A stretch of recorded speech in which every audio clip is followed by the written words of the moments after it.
To the special town council meeting study session December 14th, 2023, and the time is 4:03.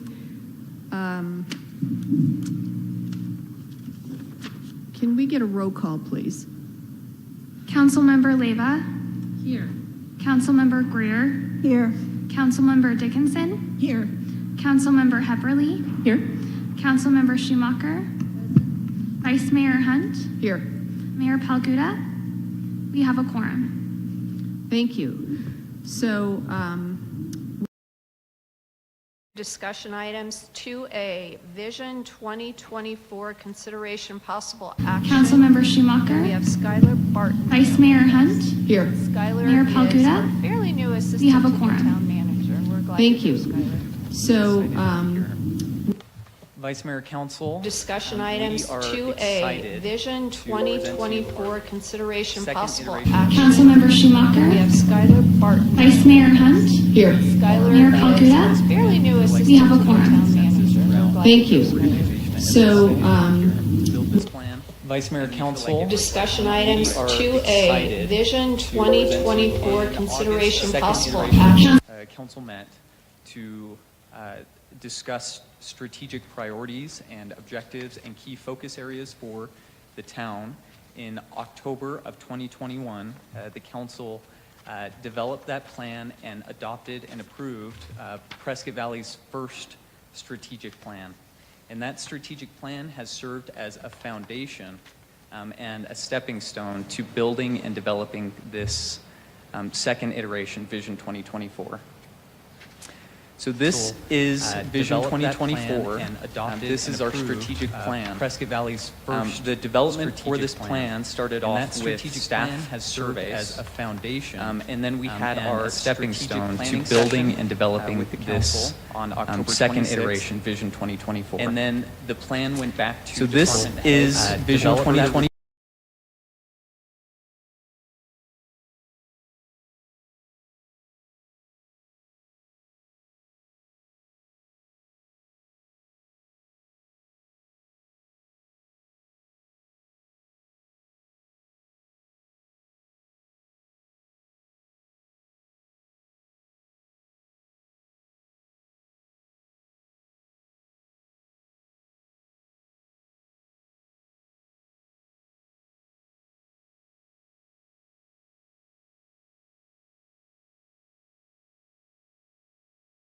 And it is clear and concise so that any staff member could be able to remember our purpose at any given time.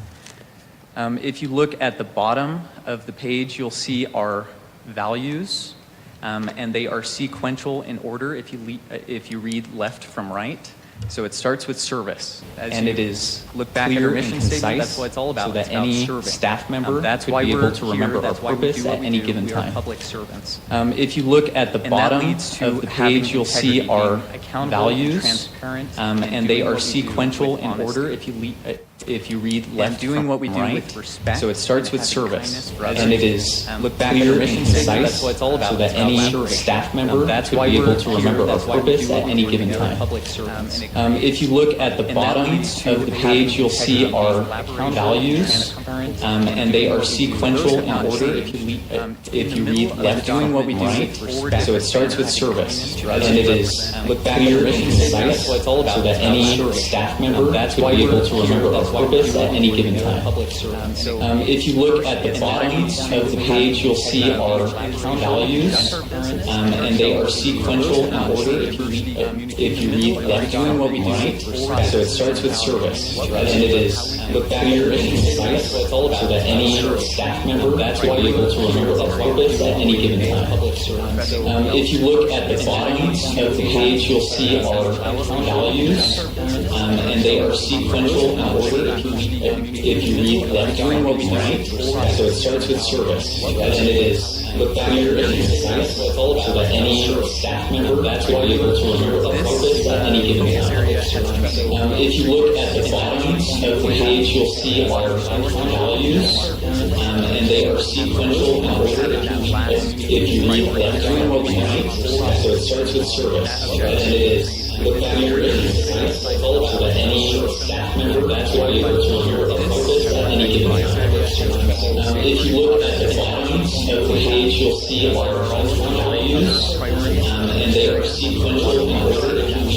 If you read them, doing what we do, so it starts with service, and it is look at your cycle so that any staff member that's will be able to hear a purpose at any given time.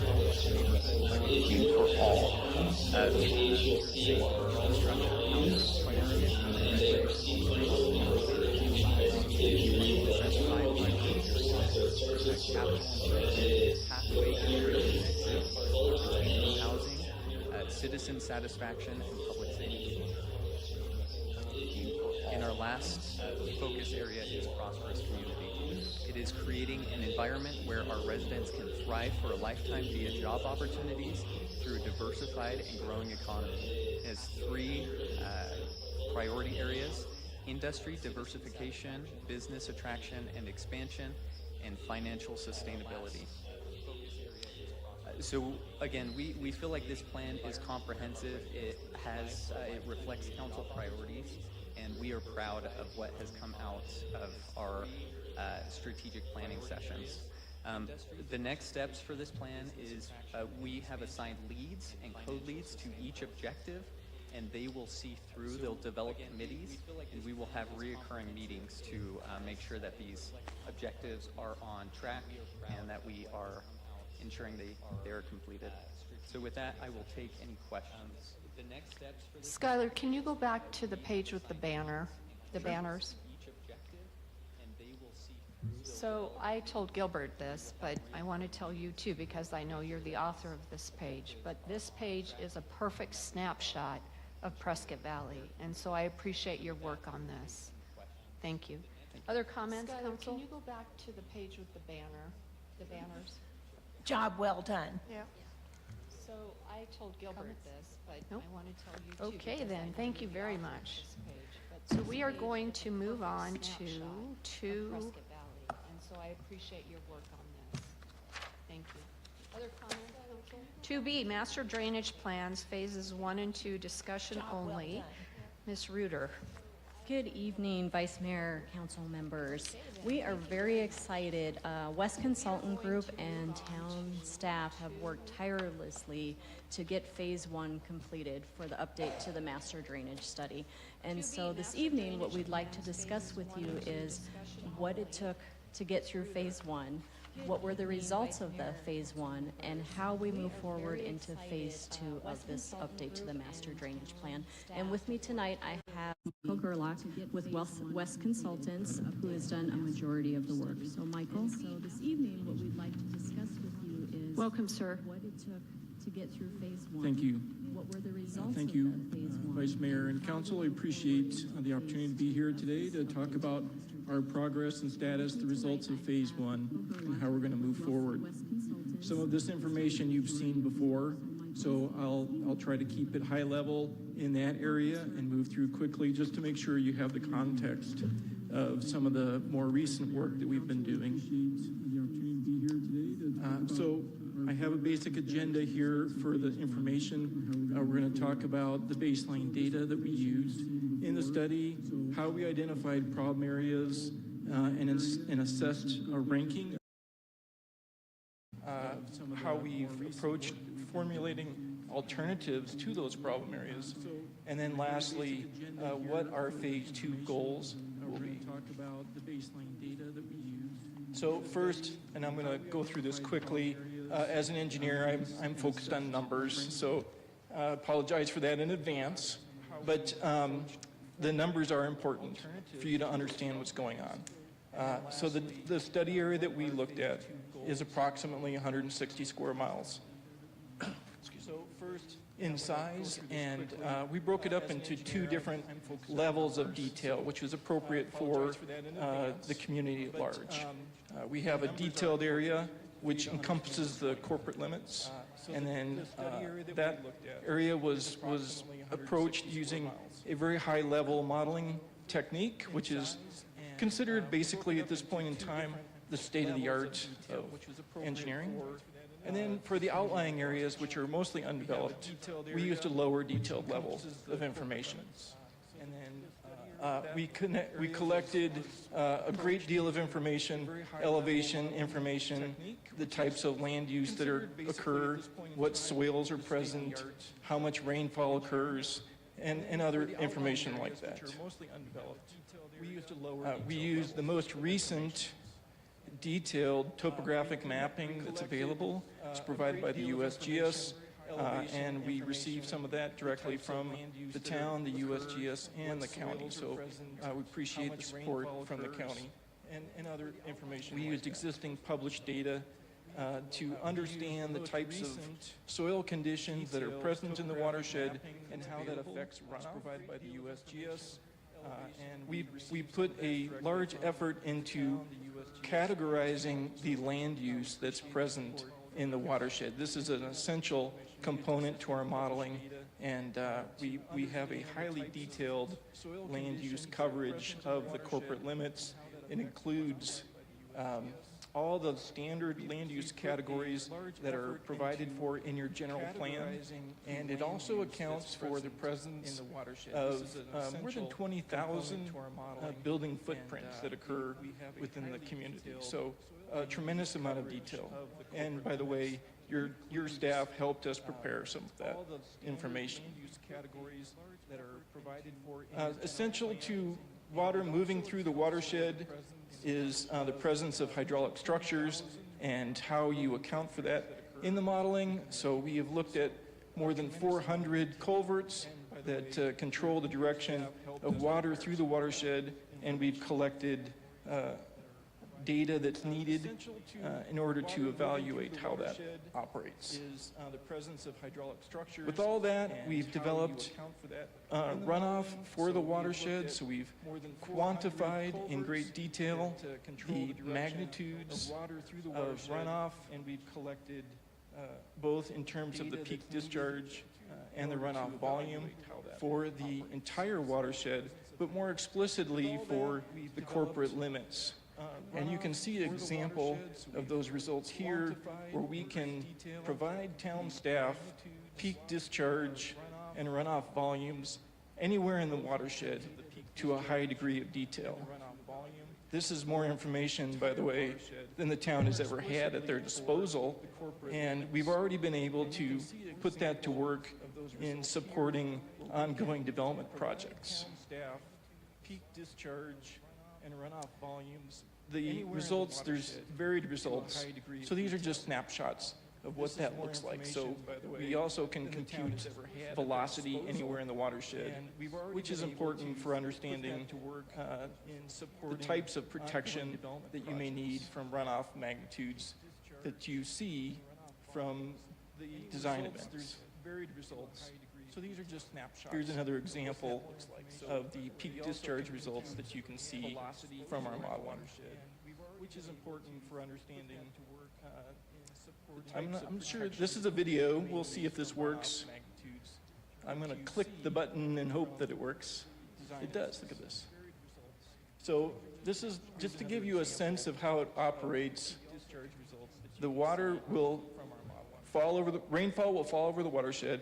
It will begin to collect, concentrate, and then move downstream, directed by the topography, hydraulic structures, and land use. And so what you're looking at here is the flow depth with time from one of our simulations that we completed. The colors represent the magnitude of the depth. So the lighter blue colors are very, very shallow depths. The darker purplish colors are deeper depths. And by the way, what you're seeing, I'm not sure if the laser pointer works. It does. So Robert Road is right here. And you're seeing the water collect off the watershed. Oops. So the lighter blue colors are very, very shallow. So let's see if we can restart it. You'll see the water collect off the watershed, begin to concentrate in the wash. Eventually it flows along Robert Road down and then eventually towards the Algafria River. And this data is readily available from the results that we produce. It's important every time we do these types of studies, not only to put forth the best information that's available, but also to confirm that what we are using and what we produced meet what is expected for this area. And there are a number of available tools to help us do that. This is a critical component because as a general rule in Arizona, we don't have a lot of data to calibrate our model. So we're relying on engineering judgment in a lot of cases in how well our results replicate the physical processes. So this is just an example of how we can confirm the appropriateness of our results by measuring or comparing the output from our models to other data. It's called an indirect method of verification. And the dots that you see represent our model results, and they should more or less fit this central line here. And you'll note that we are fitting quite well. In fact, it's surprisingly well. And I think the conclusion here is that we have great confidence that our model results are reasonable, the data that we used is appropriate, and that it should be, you should have confidence in using it moving forward with future projects. So that's some information that you've seen for the most part. Now I want to get to what we did with that information to help us identify existing drainage problems and other opportunities that kind of fit actually quite nicely with the 2024 vision. So from a safety perspective, we focused on 3 factors. This is public safety. We looked at where you're experiencing flooding in residential structures or other commercial buildings, and this was derived through our work plus drainage complaints that the town provided us. We also looked at risks due for pedestrians and vehicles that may be navigating streets and sidewalks either during or immediately after a runoff event, and then also what hazards might be present due to erosion. There's a lot of information here, and I'm going to keep this relatively high level, but to give you a flavor of what we did, we considered 4 different classifications of each of those safety factors that range from a low risk of occurrence or probability to an extreme risk. And those are color-coded. And we've developed numeric guides for measuring that. And that's present here. By way of example, from a structure flooding perspective, so water that may impact a residential structure, for example, if the depth of flow adjacent to that structure is somewhere between 1/4 foot to 1/2 foot, then we would consider the risk of flooding to that structure to be low. The reason for that is most standard finished floor elevations are approximately 6 inches above the adjacent ground. And so we feel relatively confident that if our model is producing depths below that range, while there may be water present near the structure, we don't feel that the risk is sufficiently high to warrant concerns with water getting in the structure. So that's the basis of that criteria. And then it ranges from there. So as the depth increases, obviously the risk to the structure increases. So what does that look like? So we've computed these factors for all 20-some-odd thousand structures in the community, and we've color-coded those for clarity, and you can see here how that works out. On the whole, it's provided here, but this again is Robert Road. So from the 100-year runoff event, these structures here have flow depths approaching 3 feet that may be in the immediate vicinity of that structure. So we would assume that the risk of flooding is very high and likely could result in damage to that structure, probably not catastrophic damage, but significant damage. So this is the criteria that we've established and we've mapped for the entire community. We've done the same thing from a perspective of vehicle and pedestrian safety in the community, and we're using standard, these are federal guidelines to aid us in quantifying these hazards. So in a similar fashion, when the depth and velocity of water from a 100-year rainfall event works out to a value less than 0.75, and there's some math going on back there, then this is a relatively safe condition. The velocity would be relatively low, or the depth is relatively shallow, and all people, children to adults of all ages, can generally safely navigate that condition. And it's safe for vehicles. Moving up through the scale to extreme, when you have a value of the depth and velocity that results in a value of 2, then what you would say is either the depth or the velocity is too great for any person to navigate safely, and vehicles would not be able to enter that without being swept away. So using our results again, we've quantified areas where this would occur.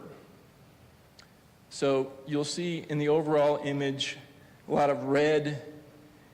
These are concentrated in the washes, exactly where you'd expect this case to be. But there's other areas where you're seeing some conditions along existing roads. Here's Cattle Track and Roundup Drive, which is coming off of Viewpoint there. You can see Viewpoint is unhighlighted, unshaded, which means that is for the 100-year event, the conditions are safe. So it meets normal design standards. But once you get up to Roundup Drive, the culvert there, which is illustrated by these lines, there's existing culverts here and here.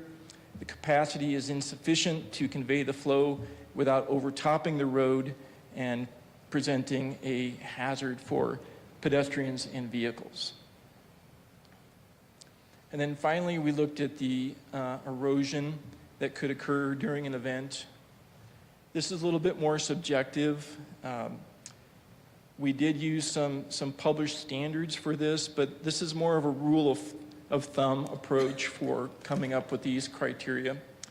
So what we're assuming is that if the erosion depth, or during a rainfall event, you get scour of the land surface, if that depth is less than 1 feet, that would be considered normal riverine type processes.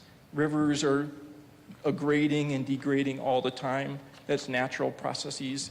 So if you're in that 1 foot margin, you're probably within normal morphological, to use a technical term, conditions. As the depth of scour increases, then you're going to start jeopardizing infrastructure, which could be buried utilities or drainage structures like culverts that may not be buried below that scour depth or have protective measures to withstand scour depths that exceed 3 or 5 feet. In these cases, we've identified those conditions with the darker colors.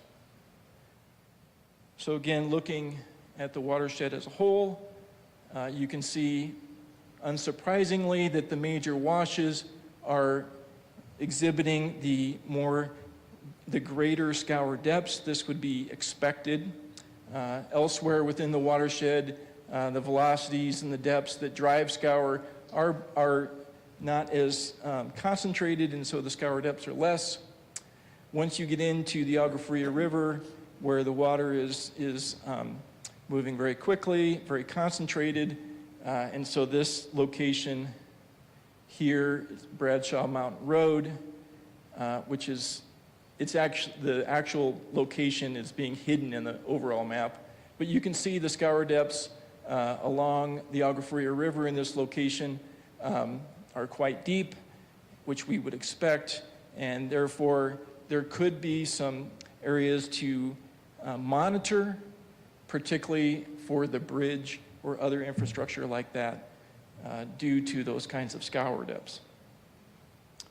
So looking at all of those factors, we used some metrics to quantify the magnitude of those and began to discern patterns in the watershed where we were seeing problems develop during the 100-year event, which is our criteria that we used. And we started to map those areas out where we were seeing combinations of structure flooding with erosion or pedestrian or vehicle safety issues, and we mapped out approximately 100 locations within the total study area where the criteria indicated that there could be a potential problem. Once we had those mapped areas, we wanted to assess the severity of each one so that we could rank them and determine what areas might need to be addressed sooner compared to others, which again is correlating nicely with the 2024 vision plan. In order to do that, we developed a weighting system that considered each of the hazard classifications and some additional factors to begin to assign a qualitative number that represented the severity of each problem area so that we could compare one problem area to the next. This is a numeric value that was obtained, and once we had that value, we communicated with town staff to begin to sort of sort those values out into a top 10 list. So locations that we felt were the top 10 issues to address. That required some back and forth with town staff to make sure that we were capturing all the factors going on, existing plans that we may or may not have been aware of, or other elements that, from a purely engineering perspective, we weren't necessarily focusing on. With that ranking, we're illustrating the top 10 locations that you can see here out of all of the locations. Unsurprisingly, perhaps, the majority of the problem areas are in the older section of town where the drainage infrastructure is not as robust as some of the newer sections of town that were following more current standards and practices. That doesn't mean that this top 10 list is all that would be done, or even the order necessarily that it would be done in. It's simply an assessment of what the top 10 may be. The top 10 or any list is always going to be a function of the available budget at the moment or other factors, and it's just a guide to help the town sort of focus in on where they can set their priorities. With the assessment of ranked problem areas, we were then able to shift gears and now move into what kinds of solutions could be used to mitigate those problems. So there's sort of two classes of problems. There's standard engineering measures. These would be storm drains and channels and basins and things that you see already all throughout town. Those are always important considerations to have in your arsenal of mitigation measures, but there's a different classification of methods that speak more directly to some of the other aspects of the town vision, which are the quality aspects, where you can promote a greater quality through treating runoff as a resource and using that to achieve certain goals. And these can be sort of categorized into green infrastructure techniques. And there's a number of these techniques. And we feel that there's a strong desire to have green infrastructure techniques as part of your arsenal to solve drainage problems. And so we have adopted that in our process. An example of what that might look like, and I can envision this in many locations in town, is where you use the right-of-way, the street right-of-way that you have, and convert the unpaved portion of your street right-of-way into these cascading series of small detention basins. They're very small. On the whole, or individually, they have very little impact, but collectively, over multiple streets, they begin to provide a meaningful impact for runoff mitigation. And so we envision this as one of the many things that we could provide in terms of solutions for the town. Some typical details of what that might look like, some examples of how you could use that. We're leaning on our experience in the town of Tucson, where we've implemented these methods and have authored some drainage standards already to use these methods in Tucson. This is probably my favorite image. This is a section of Tucson that was experiencing some flooding, and this is what it looked like before, and this is what it looked like after we implemented some of these techniques. So not only does it begin to solve some drainage issues, but it really changes the landscape and character, and there is measures of what that does for your residents' outlook on things. It's quite remarkable. So what would that look like here in Prescott? And you'll have to forgive some engineering artistic work here, but I think you'll get the point. So looking at the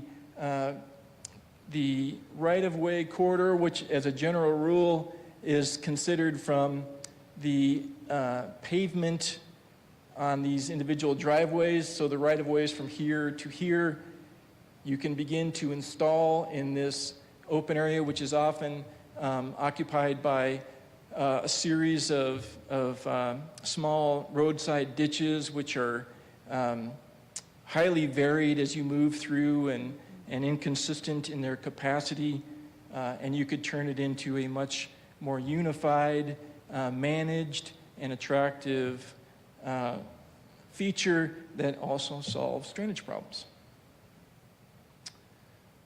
And there's a whole slew of green infrastructure techniques and purposes and benefits that I can go into, but essentially a key to implementing these things, this is something I want to focus on, is to get the public aware of the value that this provides.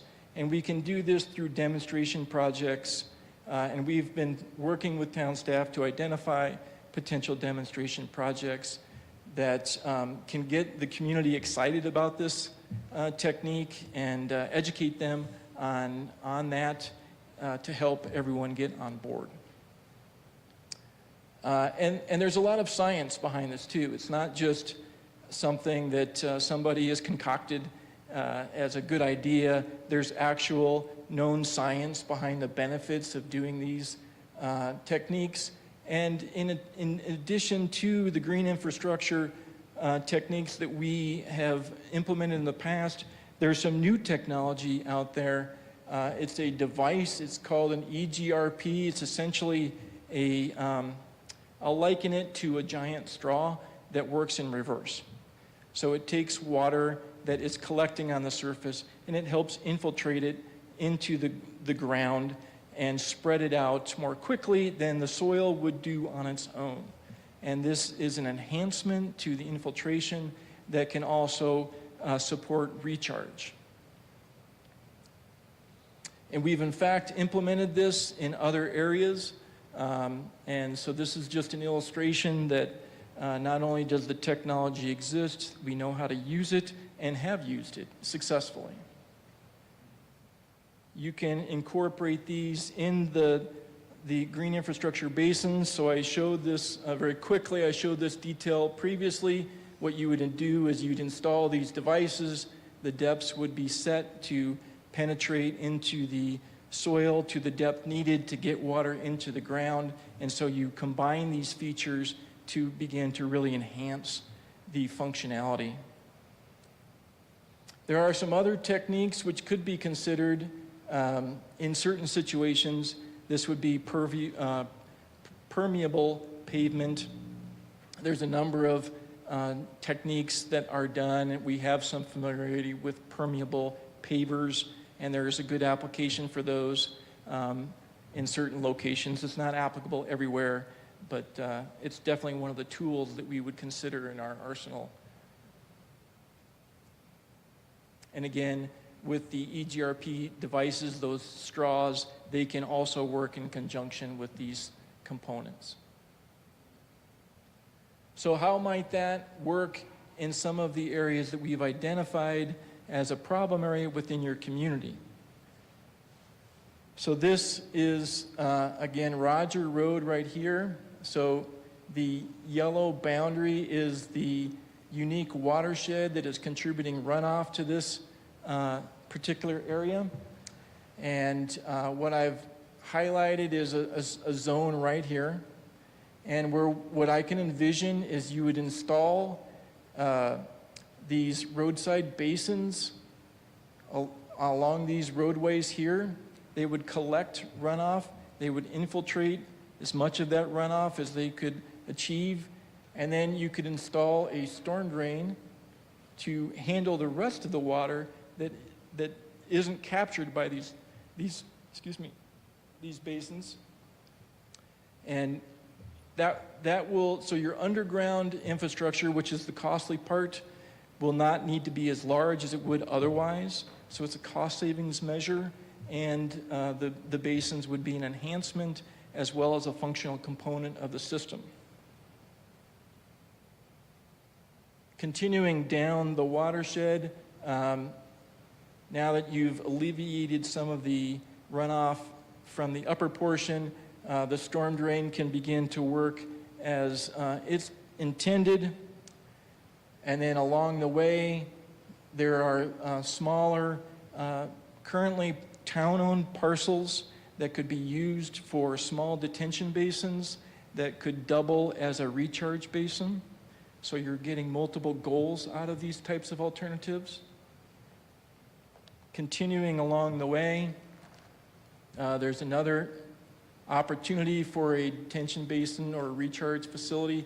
And these could be envisioned like an urban park type, little micro park where you could have some small retaining walls, some vegetation, a place to go walk your dog or experience just, a small quiet space. And then also they would function as a stormwater feature. And eventually along Roger Road, you would get to Long Mesa Drive, and then there would be a open channel that would convey the remaining water to the Agua River. So this is an example of how combining traditional engineering infrastructure, which isn't always desirous, but needed with green infrastructure to achieve the goals. So that's where we're at from the phase one perspective, and we're ready we're ready to move on to the Phase 2 goals. And what that will entail is first enhancing the existing drainage and standards and policies of the town to incorporate green infrastructure techniques. So in order to get that implemented into the town, it needs to be part of your standards. That's step number one.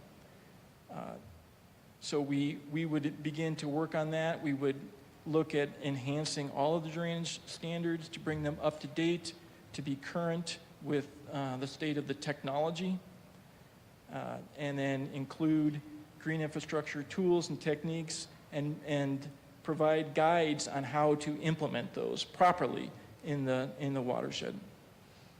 Once we have those, we can also start to begin combining other opportunities, not just pure drainage safety perspectives, but a broader look at multiple use opportunities where we can combine recharge, which is, again, commensurate with your vision, with drainage infrastructure to have a fully functional, multifaceted drainage plan for the town.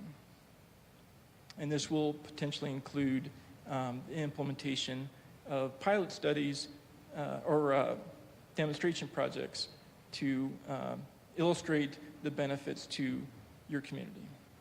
And with that, Thank you, sir. Questions for our guest here? April. So with your pilot projects and or demonstration projects, is part of that going to be actually measuring recharge, or is it just showing like that the potential for recharge? You know what I'm saying? yeah, that's a good question. Measuring recharge is something that occurs over a fairly long period of time. So I would offer that there is a potential to measure recharge over time, but the initial benefit of the demonstration projects would be more illustrative as to how you can combine these tools to solve multiple problems. Questions? Vice Mayor, if I could add Yes, on sir. to that too, and I appreciate the Councilwoman Hepperly's question, because what we saw there, and correct me if I'm wrong, is you've got kind of neighborhood scale solutions, so it's improvements to the aesthetics of a neighborhood and drainage function. But I think where we're going to have greater opportunity for some pilot recharge projects will be in some larger basin areas, and we've identified several of them around the town where we have the potential of solving some larger drainage issues, and it has larger volumes of water that would help to exactly to that point of being able to have the volume for the recharge. And then we've started a conversation with the state, because that's going to be the other key part of this, is if we can get the state to be engaged with us with the pilot project of recognizing that we are putting water back into the aquifer using our surplus storm runoff, and actually get credit for it of putting water back into the aquifer, that's the ultimate goal.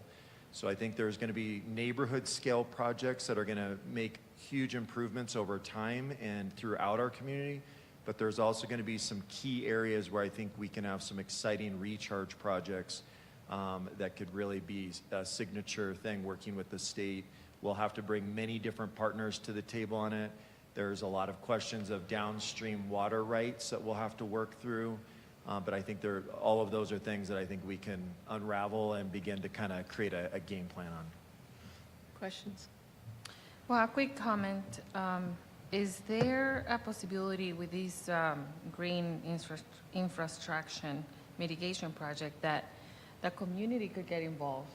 Because I know there's always, a big discussion, for water and concerns for water. And so I think that if an initiative could be, proposed for the community to participate in something like this at a certain scale, I think that could be very, very positive, especially for how the neighborhoods are gonna look, and stuff like that. It'd be fun if an Eagle Scout wanted to take on something like this, you know, a section or something, demonstration project. Yeah, so as a scouter, I gravitate towards that quite nicely. And I think the idea is to develop good energy with the community, because they will be key in implementing this. There needs to be the public acceptance to come in to your street and do these sorts of things in what they may perceive as their property, even though it's within the town right of way. And the other part of that is maintenance. You know, to get people behind it, if they understand the importance of it and what it can do for themselves and their neighbors, it's more likely to be maintained in the manner that it was designed to function at. And so I think having public acceptance and excitement, in fact, is critical to the success. And it's important that they understand how it works, and then hence the pilot or the demonstration projects is it educates them on all of those aspects, and so it's all tied together in that way. Very good. Let me see if I have more questions. I just have a comment. I can see that this would be, as you indicated, a discussion would need to be held with the residents as far as the areas where this would be improved, because they do consider it, you know, part of their property. They pave it. They've got beautiful driveways, but in general, however, the stormwater has caused some serious erosion in some areas, and some of the yards, especially in the central part of town, both the front and the back are in serious disrepair, and without a great amount of investment, it would be, at this point in time, it's to continue on without doing something would cause some major problems in our town. And so I do see the benefit of this. It would have to be, obviously, a lot of public input, as was suggested. And, but can you start on my street by any chance? Well, and thank you for that input, and I concur. And I feel that what you've just concluded with likely echoes what we're anticipating hearing, is we see this done over here. Could we do this over here in our street too, even if it's not necessarily identified as a problem area, because of the additional enhancements that it provides? So thank you for your comment. So just to wrap up, I have a comment. Can you take us back to the slide that has the homes in the red area? Yes. Robert Road. On Roger Road or overall? Robert. Yeah. I say Roger, don't I? It's Robert. do. Yes, I have been saying that all along. And we were smiling inside.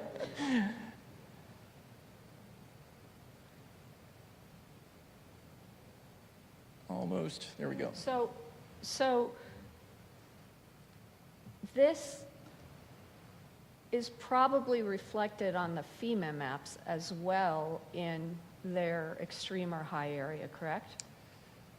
So I would say indirectly it could be reflected on FEMA maps. Off the top of my head, I'm not sure that Robert Road is mapped in the FEMA floodplain.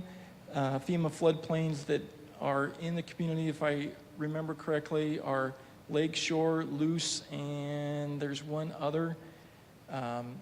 But to your point, if it were mapped in the FEMA floodplain, it would reflect something very similar to And this. so then do we package this up and send it to FEMA to get our maps revised eventually? Is that what we do with this? I thought we wanted community buy-in. So that's a question I don't know that I could answer on behalf of the town. I might venture that you would consider implementing some of the improvements first. Okay. If you were to proceed with floodplain mapping, for example, and these these areas that are currently unmapped were to be mapped into the floodplain, then there would be a requirement for flood insurance. Right. Which would be, obviously, insurance is a benefit, but there's a cost associated with that as well. But then I suppose the benefit of this study is that we have a lot more information when a developer comes in, and so they're not going to have to do this work as much as they would have maybe in the past on drainage studies. Yes, that is most definitely the case. The town staff at this point has a tremendous amount of information that wasn't available to them before, and they were reliant on developers. Now, with this information, it's sort of flipped, where the town is providing information to the developers to use, and there's a different position of leverage here where the town can work more closely with the developers to use this information to affect the policies and standards that you have. And in fact, that's ongoing. As I mentioned, I've provided information already to 2 projects that are currently in the works to aid in their designs. And how quick will phase 2 be done? Well, I turn that over to the expert. Thank you, Michael. So we're going to come back in January with the scope of work and fee for approval by mayor and council, first meeting in January, and that's going to be a 9 to 12 month process. Great. Thank you, and thank you for your staff's work on this as well. Oh, thank you. Okay, are you done with us, sir? Any other questions Okay. for Michael before he runs out? No, I think we're good. Thank you. So we're going to move on to 2C, which is Robert Road Rejuvenation and Pavement Marking CIP number ST2402, and this is Ms. Reuter. Good evening again, Vice Mayor, council members. I just wanted to give you a little background. So in 2021, oh, here's the clicker. In 2021, staff was looking at installing a crossing at Robert Road and Nace. And quickly, through staff information and through we hired lead consultant engineers to look at this, we discovered that, wow, we may want to look at the whole 2 miles of Robert Road that's currently 4-lane between SR 69 and Tranquil. And so that's just a little bit of the background. From that crosswalk study, what was found was crash history data, and I just wanted to share that with you, and it's not on the slide, but in the 5-year period that the available crash data was available between 2016 and 2020, in this 2-mile segment of Robert Road, there was 171 crashes. 59 of them rear end and 13 same direction side swipe. And that is simply because the current layout is 2 lanes in each direction with no turn lanes. And so what this multimodal project proposes is that we actually reduce down to 1 lane in each direction with a paved shoulder, or 2-way left turn lane in the center, and a designated left turn lane at the intersection, signalized intersections. Through this study, the level of service for the roadway is currently a level of service B. After we implement this project, it will continue to be a level of service B. So the capacity, even though we are restricting it to 1 lane, is not reducing the level of service for this roadway, because our 2022 traffic counts show that we only have between 5,000 and 10,000 vehicles, average vehicles per day on this roadway. So with that being said, here's an overview of the, forgive my scribbling on this map. So here's an overview of the project limits. We are going to start at SR 69. We will make sure we coordinate with ADOT because we will be impacting them with traffic control and things of that nature. The goal is to do this at night so we don't impact traffic too often. We will completely do a micro seal over the entire roadway, which will cover up all of the current pavement markings. If there's thermoplastic pavement markings out there, we will grind those out or water remove them prior to doing the overlay. And then we will come back in and survey the new striping and then install the striping. With this, there will be some modifications to the mast arms and the signal heads as well to make sure that they line up correctly over the lanes. And then we'll have a 5-foot paved shoulder on each side, as well as the sidewalks. So if you look on the left, this is what Robert Road currently looks like. On the right is what it's going to look like afterwards. So you'll see the paved shoulder, the two-way left turn lane, and 1 lane in each direction, north-south. Again, at the signalized intersections, we'll have a dedicated left turn lane. So here, the plans are about 90% complete at this time.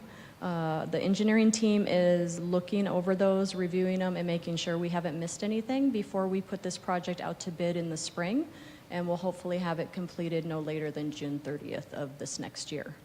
And so this is the intersection of Florentine and Robert Road. So you'll see that there is going to be a dedicated left turn lane north and south, and then obviously crosswalks along each leg of the roadway. The other benefit to adding this, if you look at this schematic on the left, you can see those triangles. The blue and green triangles are the sight visibility of a driver heading north and south. Once we put some space in there and put in a 2-way left turn lane, you can actually see that they can see around the other vehicles, which will help reduce the left turn crashes and the rear end crashes. And then it will also help with the side swipe crashes, right? Because you're not trying to swerve to get around someone that's making a left turn into their residence or into a business or at a signalized intersection.